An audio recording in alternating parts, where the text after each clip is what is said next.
কুরবানি, এটাকে হাদিসের ভাষায় বলা হয় উদহিয়া। এটি এক বচন, বহু বচনে আল আদাহি। কুরবানির এই নিয়ম শুধুমাত্র আমাদের উম্মতের জন্যই আল্লাহ তাআলা ফিক্সড করেন নাই, বরং পৃথিবীর সকল উম্মতের জন্যই কুরবানির নিয়ম যিনি ঠিক করে দিয়েছিলেন তিনি কে? আমরা হয়তো অনেকে ভাবি যে কুরবানি মনে হয় ইব্রাহিম আলাইহিস সালামের যুগ থেকে শুরু হয়েছে, আর এখন আমরা করি, এখন মনে হয় এটা শুধু আমাদের জন্যই, অন্য কারোর জন্য ছিল না। এই ধারণা ভুল। একদম মানব ইতিহাসের সূচনা লগ্ন থেকেই কুরবানির নিয়ম ছিল। রব্বুল আলামিন কোরআনুল কারীমের 22 নম্বর সূরা সূরাতুল হজ্জ 34 নম্বর আয়াতে বলেছেন, ওয়ালিকুল্লি উম্মাতিন জাআলনা মানসাকান লিয়াযকুরুসমাল্লাহি আলা মা রাযাকাহুম মিন বাহিমাতিল আনআম। আল্লাহ তাআলা বলছেন, আমি প্রত্যেক উম্মতের জন্য, প্রত্যেক জাতির জন্য কুরবানির নিয়ম ঠিক করে দিয়েছি। আমি তাদেরকে রিজিক হিসাবে যে চতুষ্পদ জানোয়ার দিয়েছি, সেগুলোকে যেন তারা আল্লাহর নামে জবাই করে আল্লাহর বরত্ব ঘোষণা করতে পারে, এই জন্য সকল উম্মতের জন্য কুরবানির বিধান ঠিক করে দিয়েছি। তাহলে সকল উম্মতের জন্য কুরবানির নিয়ম বা বিধান ঠিক করে দিয়েছেন কে? আর মানব ইতিহাসে সর্বপ্রথম কুরবানির ঘটনা ঘটেছিল আদম আলাইহিস সালামের যুগে। আমরা অনেকে মনে করি পৃথিবীতে মনে হয় কুরবানির ঘটনা প্রথম ঘটেছে ইব্রাহিম আলাইহিস সালামের সময়ে। না, পৃথিবীর ইতিহাসে সর্বপ্রথম কুরবানির ঘটনা ঘটেছে আদম আলাইহিস সালামের সময়ে। এই ঘটনা রব্বুল আলামিন কোরআনুল কারীমে উঠিয়ে দিয়েছেন। কোরআনুল কারীমের 5 নম্বর সূরা সূরাতুল মাইদা এর 27 নম্বর আয়াতে রব্বুল আলামিন বলছেন, ওয়াতলু আলাইহিম নাবা বানাই আদম বিল হক ইয ক্বাররাবা কুরবানান ফাতুকবিল মিন আহাদিহিমা ওয়া লাম يتقبل من الآخر قال لأقتلنك قال إنما يتقبل الله من المتقين। আল্লাহ তাআলা বলছেন, হে নবী, আদমের 2 ছেলের ঘটনা আপনি শুনিয়ে দেন। কি ঘটনা শুনেন? এই পৃথিবীর প্রথম মানুষ এবং প্রথম নবী, আমাদের সকলের বাবা সাইয়েদিনা আদম আলাইহিস সালামের স্ত্রী, আমাদের মা সাইয়েদাতুনা হাওয়া আলাইহিস সালামের গর্ভে একসাথে 2 সন্তান জন্ম নিত, একটি ছেলে আর আরেকটি মেয়ে। এক গর্ভে জন্ম নেওয়া ছেলে মেয়েকে ভাই বোন বিবেচনা করা হতো। এরপরে যখন এরা যৌবনের বয়সে পদার্পণ করত, এক গর্ভের ছেলের সাথে অন্য গর্ভের মেয়েকে বিয়ে দেওয়া হতো। আদম আলাইহিস সালামের ছেলে হাবিলের সাথে যেই মেয়ে গর্ভে একই সাথে জন্ম নিয়েছিল, ওই মেয়ে দেখতে কুৎসিত ছিল, সুন্দরী ছিল না। অপরদিকে আদম আলাইহিস সালামের ছেলে কাবিলের সাথে যেই মেয়ে গর্ভে একসাথে জন্ম নিয়েছিল, ওই মেয়েটি দেখতে অত্যন্ত রূপসী ছিল, সুন্দরী ছিল। 2 গর্ভের এই 4 ছেলে মেয়ে যখন যৌবনে পদার্পণ করলো, আদম আলাইহিস সালাম আল্লাহ তাআলার দেওয়া ফরমান অনুযায়ী, নিয়ম অনুযায়ী এই 4 জন ছেলে মেয়েকে সামনে রেখে তাদেরকে বিবাহের প্রস্তাব দিলেন। এখন বিবাহের নিয়ম হচ্ছে এক গর্ভের ছেলেকে অন্য গর্ভের মেয়ের সাথে বিয়ে দেওয়া। সে অনুযায়ী হাবিলের সাথে বিয়ে হবে কাবিলের সাথে জন্ম নেওয়া মেয়ের, আর কাবিলের সাথে বিয়ে হবে হাবিলের সাথে জন্ম নেওয়া মেয়ের। এবার যখন এই প্রস্তাব দেওয়া হলো, কাবিল তখন এই প্রস্তাবকে রিজেক্ট করলো, প্রত্যাখ্যান করে তার বাবা আদম আলাইহিস সালামকে বলল, ও আমার বাবা, আমার মনে হয় আপনি আমার চেয়ে আমার ভাই হাবিলকে বেশি ভালোবাসেন, এই জন্য যে মেয়েটা দেখতে বেশি সুন্দরী তার সাথে আমার ভাই হাবিলের মেয়ে তার সাথে আমার ভাই হাবিলের বিয়ে আপনি দিতে চাচ্ছেন, অথচ সে আমার সাথে গর্ভে একসাথে ছিল, ওই মেয়ের সাথে আমার বিয়ে হওয়াটাই সবচাইতে যথোপযুক্ত। আপনার এই প্রস্তাব আমি মানি না, এই প্রস্তাবকে আমি প্রত্যাখ্যান করলাম, বরং ওই মেয়ের সাথে আপনি আমার বিয়ের ব্যবস্থা করেন। আদম আলাইহিস সালাম যে বিয়ের প্রস্তাব দুই গর্ভের ছেলে মেয়েদের সামনে দিলেন। এটা কি আদম আলাইহিস সালামের দেওয়া প্রস্তাব নাকি আল্লাহর প্রস্তাব? কাবিল এই প্রস্তাব যখন প্রত্যাখ্যান করলো, আদম আলাইহিস সালাম তখন বললেন, এটা আমার ব্যক্তিগত সিদ্ধান্ত নয়, এটা কার সিদ্ধান্ত? আর একটু জোরে বলেন, কার সিদ্ধান্ত? কাবিল তখন বলল, না, এটা আমি মেনে নিতে পারি না। আল্লাহ তাআলা তখন আদম আলাইহিস সালামকে বললেন, আদম, তুমি তোমার দুই ছেলেকে বলো তারা যেন কুরবানি করে, যার কুরবানি কবুল হবে সে ওই সুন্দরী মেয়েটাকে বিয়ে করবে। আদম আলাইহিস সালামের সময়ে কুরবানির নিয়ম ছিল, কুরবানি করার পরে কুরবানি কবুল হয়েছে কিনা সাথে সাথে তা বোঝা যেত। কুরবানি যখন কুরবানি করে সামনে রাখা হতো, যার কুরবানি কবুল হতো, আসমান থেকে আকাশ থেকে অগ্নিস্ফুলিঙ্গ এসে সেই কুরবানিকে জ্বালিয়ে ভস্ম করে দিত। আল্লাহ তাআলা যখন বললেন, তোমার দুই ছেলেকে বলো কুরবানি করতে, আদম আলাইহিস সালাম তার দুই ছেলেকে বললেন, আল্লাহ তাআলা আদেশ করেছেন তোমরা দুইজনে গিয়ে কুরবানি করো, যার কুরবানি কবুল হবে সে ওই সুন্দরী মেয়েকে বিয়ে করবে। এবার দুই ভাই মিলে চলে গেল মিনায়, সেখানে তারা কুরবানি করলো। হাবিল তখন পশুপালন করত, সে তার পশুর পাল থেকে উৎকৃষ্ট পশু আল্লাহর রাস্তায় কুরবানি করলো। আর কাবিল তখন কৃষি কাজ করত, সে তার কৃষিজাত কিছু পণ্য কুরবানি করলো।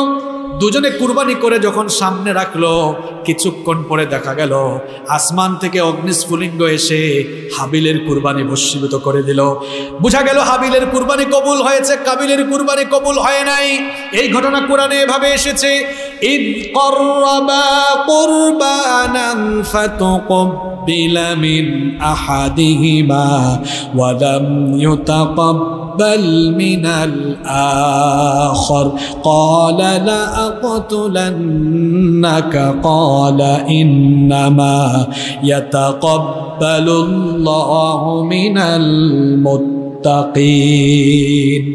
দুজনেই যখন কুরবানি করলো, একজনের কুরবানি কবুল হলো, আর কবুল হলো হাবিলেরটা। কাবিল যখন দেখলো তার কুরবানি কবুল হয়েছে না, তাহলে তো বিয়ে শেষ। তখন সে রাগান্বিত হয়ে তার ভাই হাবিলকে বলল, লা আকতুলান্নাক, আই উইল কিল ইউ, আমি তোমাকে মেরে ফেলবো, হত্যা করে ফেলবো।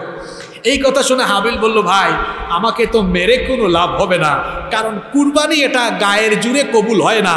ইন্নামা ইয়াতাকাব্বালুল্লাহু মিনাল মুত্তাকিন, কেবলমাত্র মুত্তাকি যারা তাদের কুরবানি কবুল করেন কে? আমরা যে কুরবানি করব, আমাদের কুরবানিও টাকার ভিত্তিতে, কে কয় লাখ টাকা দিয়ে গরু কিনছেন এর ভিত্তিতে কবুল হবে না। কবুল হবে কিসের ভিত্তিতে? আপনার জীবনে তাকওয়া আছে কিনা, এটা সবচেয়ে গুরুত্বপূর্ণ। মনে করেন এক লোক তাকওয়া নাই। তাকওয়া মানে কি? এক কথা আমি যদি খুব সহজ বাংলায় বলি, একদম সোজা বাংলায়, আল্লাহকে ভয় করে সকল হারাম থেকে জীবন পরিচালনা, সকল হারাম থেকে নিজেকে বাঁচিয়ে আল্লাহর রাস্তায় জীবন পরিচালনার নাম হচ্ছে তাকওয়া। তাহলে বুঝেন, এইরকম একজন তাকওয়াবান লোক যদি একটা ছাগল কুরবানি দেয়, আরেকজন লোক তার জীবনে তাকওয়া নাই, সব গুনাহ করে, মিথ্যা বলে, সুদখোর, সুদ খায়, ঘুষ খায়, টেন্ডারবাজি, চাঁদাবাজি, মানুষের উপর জুলুম, সব আকাম কুকাম করে, এই ধরনের এক লোক 20টা গরু কিনছে, প্রত্যেকটা গরুর দাম 10 লাখ। প্রত্যেক ঈদে তো গরুর নতুন নতুন নাম আসে, সম্রাট টম্রাট নাম আসে। এবার যে কি নাম আসছে আমি আর কি বলে পত্রপত্রিকা দেখার সুযোগ হয় নাই। কি আসছে? ব্রিজের নামে। আরে বাপরে বাপ, আমরা তো এমন এক জাতি হিসাবে আমাদের আরো সভ্য হওয়া দরকার। আমরা সব জায়গায় কেমন যেন একটি উশৃঙ্খল হওয়া, এটা যেন আমাদের স্বভাবে পরিণত হয়ে গিয়েছে। যেমন কোথাও যদি বলেন একটু লাইন ধরেন, লাইন ধরবে না, আরো বেশি লাইন ভাঙবে। কোথাও যদি বলেন একটু বসেন, দাঁড়িয়ে যাবে। এই যে আপনারা যারা বিমানে উঠেন, বিমান চড়েন, পাইলট যখন বিমান ল্যান্ড করে, ক্যাবিন ক্রু তখন বলে, সম্মানিত যাত্রীবৃন্দ, বিমান পুরোপুরি না থামা পর্যন্ত নিজ নিজ আসনে বসে থাকেন। বাঙালি যারা, খালি পাইলট যদি প্লেনটা ল্যান্ড করায়, অবতরণ করায়, ওই সময় উঠে তারা সব জিনিসপত্র টানাটানি শুরু করে। দেখছেন কিনা আপনারা? মানে জাতি হিসাবে আমরা এমন। ব্যাংকে যদি বলে লাইন ধরো, একজনটা বলবে দেখছেন দেখছেন, ওই দেখেন, ওই দিকে তাকায় এসে সামনে চলে যাবে। এই যে পদ্মা সেতু মাননীয় প্রধানমন্ত্রী উদ্বোধন করলেন, উদ্বোধন করে যাওয়ার পরেই ওই যে লঞ্চে উঠার যে অভ্যাস ছিল, ফালাই ফালাই উঠা, ওই অভ্যাসকে অ্যাপ্লাই করছে তারা কাঁটাতারের বেড়ায়, একদিনেই সব শেষ। আর প্রথম দিনে এমন কোনো কাজ বাকি নাই। আজকে দেখলাম ফেসবুকে একজন পোস্ট দিয়েছে যে বাসর ঘর ছাড়া পদ্মা সেতুর উপরে সব হয়ে গেছে। মানে প্রথম সেলফি, তারপরে প্রথম বাইক নিয়ে যাতায়াতকারী, তারপরে আপনার প্রথম টিকটককারী, প্রথম মূত্র বিসর্জনকারী, প্রথম এটাকারী ওইটাকারী, কি আজীব অবস্থা। এই দেখেন গরুর নাম দিয়ে তুইছে পদ্মা সেতু। এই যে এই ভাই বললেন যে গরুর নাম দিছে, তো জাতি হিসাবে আমরা কেমন দেখেছে, আমাদের আরো সভ্য হওয়া দরকার। এজন্য একদিন আফসোস করে এক ভাই মাহফিলে আমাকে বলছিলেন যে হুজুর, আপনারা এই দেশে মানুষকে মুসলমান বানানোর ওয়াজ করার চাইতে বেশি ওয়াজ করেন মানুষ যেন আগে মানুষ হয়, মানুষ যেন আগে। আমি বললাম ভাই এই কথা কেন বললেন? কয় আমরা মানুষ হয়েছি নামে, কিন্তু কামে মানুষ না। আমাদের কাজকর্মে বোঝা যায় আমরা অমানুষ। এজন্য আগে আমাদের মানুষ হতে হবে, মনুষ্যত্ববোধ আমাদের ভেতরে পয়দা করতে। আমি বলছিলাম, মনে করেন এক লোক খুব তাকওয়াবান পরহেজগার মানুষ কুরবানি দিয়েছে একটা ছাগল, আরেক লোক তাকওয়া নাই, সব আকাম কুকাম করে 10টা গরু কুরবানি দিয়েছে। এরকম পদ্মা সেতু মানে ব্রিজ মার্কা গরু আর কি, মোটা গরু আর কি। আমার মনে হয় পদ্মা সেতু নাম দিয়েছে ওই একটু মোটা সুটা আর কি। পদ্মা সেতুও দেশের সবচেয়ে বড় সেতু, ওই গরুও মনে হয় এখন দেশের বড় গরু, এই জন্য দিছে ব্রিজ মার্কা গরু। হলেও হতে পারে এমন, যাই হোক। তো এইরকম ব্রিজ মার্কা বড় বড় গরু যদি এরকম 10টাও কুরবানি করে, মনে রাখবেন তাকওয়াহীন ব্রিজ মার্কা 10টা গরু কুরবানি দেওয়ার চাইতে আল্লাহর কাছে একজন পরহেজগার মানুষের একটা ছাগল কুরবানি অনেক অনেক অনেক বেশি প্রিয়। সুবহানাল্লাহ। তাকওয়ার ভিত্তিতে কুরবানি কবুল হয়। রব্বুল আলামিন কোরআনুল কারীমের 22 নম্বর সূরা সূরাতুল হজ্জের 37 নম্বর আয়াতে এজন্য বলেছেন, লা ইয়ানালাল্লাহু লুহুমুহা ওয়ালা দিমাউহা ওয়ালাকিন ইয়ানালুহু তাকওয়া মিনকুম। আল্লাহ তাআলা বলছেন, তোমরা যে কুরবানি করো, কুরবানির পশুর রক্ত মাংস কোনোটাই আল্লাহর কাছে পৌঁছায় না। বলেন তো, আমরা যখন পশু জবাই করি, ওই পশুর রক্ত বা মাংস কি আল্লাহ তাআলা কোনোটার অংশ নেন নাকি? মাংস তো আমরা খাই, কুরবানি করার পরে ওই পশু আমরা খাই, মানুষকে খাওয়াই। আল্লাহ তো মাংসও নেন না, রক্তও নেন না, চামড়াও নেন না। তাহলে আল্লাহর কাছে কি যায়? আল্লাহ বলছেন, ওয়ালাকিন ইয়ানালুহু তাকওয়া মিনকুম, বরং তোমাদের পরহেজগারিতা আল্লাহর কাছে পৌঁছায়। সুতরাং তাকওয়া হচ্ছে কুরবানি কবুলের পূর্বশর্ত, যা আমরা আদম আলাইহিস সালামের 2 ছেলের কুরবানির ঘটনা থেকেও শিক্ষা পেয়েছি। তো মানব ইতিহাসের কুরবানির ঘটনা প্রথম ঘটেছে আদম আলাইহিস সালামের জামানায়। এখন বর্তমানে আমরা যে কুরবানি করি, এটা হচ্ছে ইব্রাহিম আলাইহিস সালামের কুরবানির অনুসরণ, অর্থাৎ ইব্রাহিম আলাইহিস সালামের রেখে যাওয়া সুন্নাত। সুবহানাল্লাহ পড়েন। আমাদের জাতির পিতা ইব্রাহিম আলাইহিস সালাম, তার গোটা জীবনটাই পরীক্ষার ছিল। রাব্বুল আলামিন তাকে বিভিন্নভাবে পরীক্ষা করেছিলেন, আর যতগুলো দিক থেকে আল্লাহ তাকে পরীক্ষা করেছিলেন, সকল পরীক্ষায় তিনি কৃতিত্বের সাথে উত্তীর্ণ হয়েছিলেন। এই জন্য রাব্বুল আলামিন তার মর্যাদা এত বেশি বাড়িয়ে দিয়েছেন, তাকে গোটা মুসলিম মিল্লাতের জাতির পিতা বানিয়ে দিয়েছেন কে? রব্বুল আলামিন কোরআনে কারীমে বললেন, ওয়া ইযিবতালা ইব্রাহিম রাব্বুহু বিকালিমাতিন ফাআতাম্মাহুন্না ক্বালা ইন্নী জাঈলুকা লিন-নাসি ইমামা ক্বালা ওয়া মিন যুররিয়্যাতি ক্বালা লা ইয়ানালু আহদিজ-যালিমিন। আল্লাহ তাআলা বলছেন, আর স্মরণ করো যখন আমি আমার খালিল ইব্রাহিমকে বেশ কয়েকটি বিষয়ে পরীক্ষা করেছিলাম, আর যতগুলো ব্যাপারে আমি তাকে পরীক্ষা করেছিলাম, সব পরীক্ষায় তিনি উত্তীর্ণ হয়েছিলেন। এই জন্য আমি তাকে মানব জাতির নেতা বানিয়ে দিয়েছিলাম। ইব্রাহিম আলাইহিস সালামের গোটা জীবনটাই পরীক্ষার ছিল। ইমানের দাওয়াত দেওয়ার কারণে আজ হয়তো আপনি ইমানের দাওয়াত দেওয়ার কারণে জেল জুলুম বা ফাঁসির কাষ্ঠ পর্যন্ত যাচ্ছেন, কিন্তু ইমানের দাওয়াত দেওয়ার কারণে আল্লাহর খালিল আমাদের জাতির পিতা ইব্রাহিম আলাইহিস সালাম তিনি নমরুদের অগ্নিকুণ্ডে নিক্ষিপ্ত হয়েছেন। ইমানের পরীক্ষা দেওয়ার কারণে তিনি ঘর বাড়ি ছেড়ে হিজরত করেছেন। ইমানি পরীক্ষা এত বেশি দিয়েছেন, ৮৬ বছর বয়স পর্যন্ত আল্লাহ তাকে সন্তান না দিয়ে পরীক্ষা করেছেন। ৮৬ বছর পর্যন্ত আল্লাহ তাকে সন্তান না দিয়ে পরীক্ষা করেছেন। ৮৬ বছর পর্যন্ত তার কোনো সন্তান ছিল না। তিনি সন্তান চাইলেন কার কাছে? তিনি দোয়া করলেন, রব্বি হাবলি মিনাস সালিহিন। তিনি বললেন, ওগো রব, আমাকে একটি নেককার সন্তান দান করো। শুধু সন্তান চাইলেন না, কি সুন্দর দোয়া, কি চমৎকার শব্দ চয়ন। তার দোয়া আল্লাহ আমাদের জন্য কোরআনে উঠিয়ে দিয়েছেন। শুধু সন্তান চাইলেন না, দুয়ার ভাষা দেখেন, রব্বি হাবলি মিনাস সালিহিন। ওগো রব, আমাকে নেককার সন্তান দাও, সুসন্তান দাও। ইব্রাহিম আলাইহিস সালাম যখন দোয়া করলেন, তার দোয়া কবুল করলেন কে? আল্লাহ তাআলা দোয়া কবুল করে জানিয়ে দিলেন, ফাবাশশারনাহু বিগুলামিন হালিম। আল্লাহ বললেন, আমি আমার খালিল ইব্রাহিমের দোয়া কবুল করলাম, আর তাকে এক নেককার ধৈর্য সহিষ্ণু সন্তানের সুসংবাদ আমি দান করে দিলাম। ইব্রাহিম আলাইহিস সালাম এবার সন্তান পেয়ে গেলেন। সন্তান পাওয়ার পরেও পরীক্ষা যেন তার পিছু ছাড়ে না।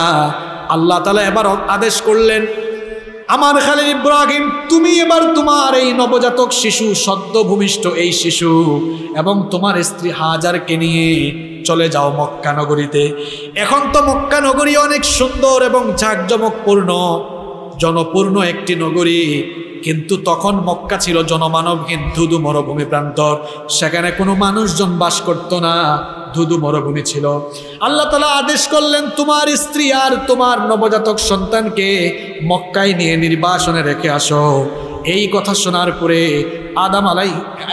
শোনার পরে ইব্রাহিম আলাইহিস সালাম তার স্ত্রী এবং সন্তানকে নিয়ে মক্কা নগরীতে চলে গেলেন। সেখানে রেখে তিনি যখন চলে আসতেছিলেন, কিছু খাবার পানি দিয়ে তিনি যখন চলে আসতেছিলেন, তার স্ত্রী তখন বললেন, প্রিয়তম স্বামী আমার, কোনো অপরাধ বা কোনো বেয়াদবি কি আমার তরফ থেকে হয়েছে নাকি? কেনই বা আমাকে আর আমার সন্তানকে সামান্য খাবার আর পানি দিয়ে এভাবে একাকী রেখে চলে যাচ্ছেন? ইব্রাহিম আলাইহিস সালাম কথা বলতে পারছেন না, বাক শক্তিবদ্ধ হয়ে যাচ্ছে।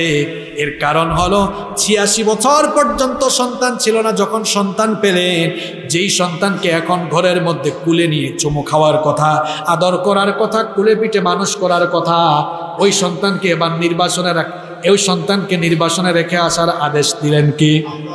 এই জন্য মনের ভেতরে কষ্টের পাহাড় তিনি চেপে রেখেছেন, জবাব দিতে পারছেন না।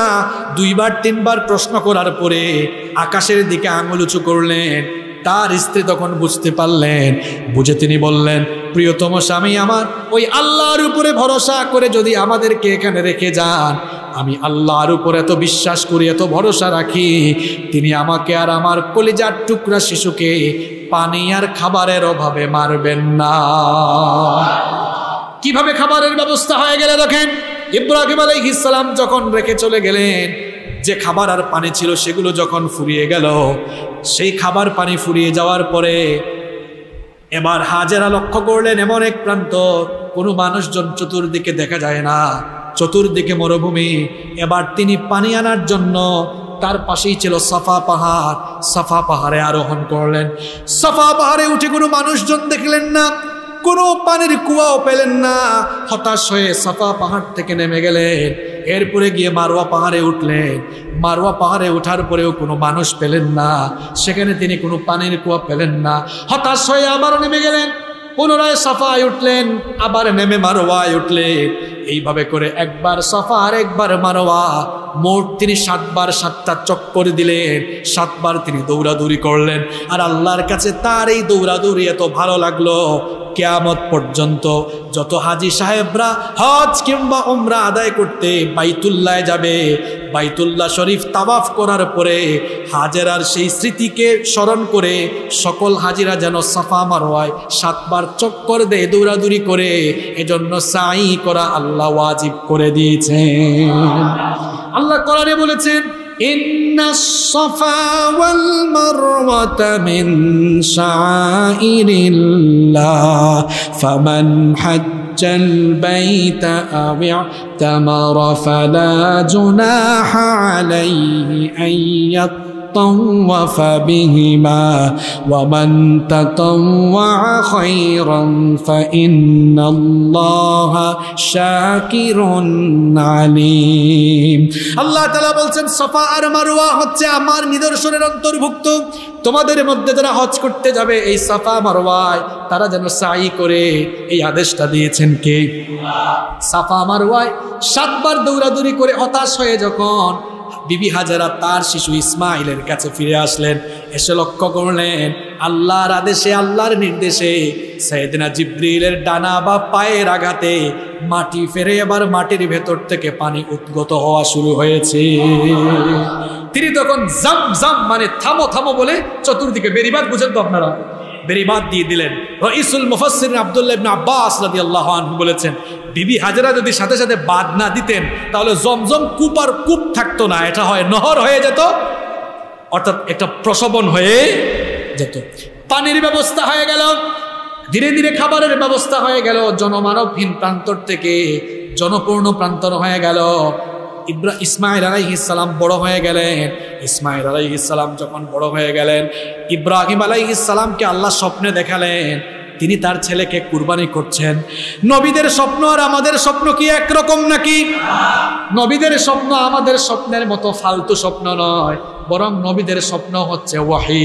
ইব্রাহিম আলাইহিস সালাম যখন স্বপ্নে দেখলেন তিনি তার ছেলেকে জবাই করছেন, ঘুম থেকে উঠেই তিনি এবার সিদ্ধান্ত নিলেন আমার এই স্বপ্নের মাধ্যমে আল্লাহ আমাকে যা জানিয়েছেন এটা আল্লাহর আদেশ।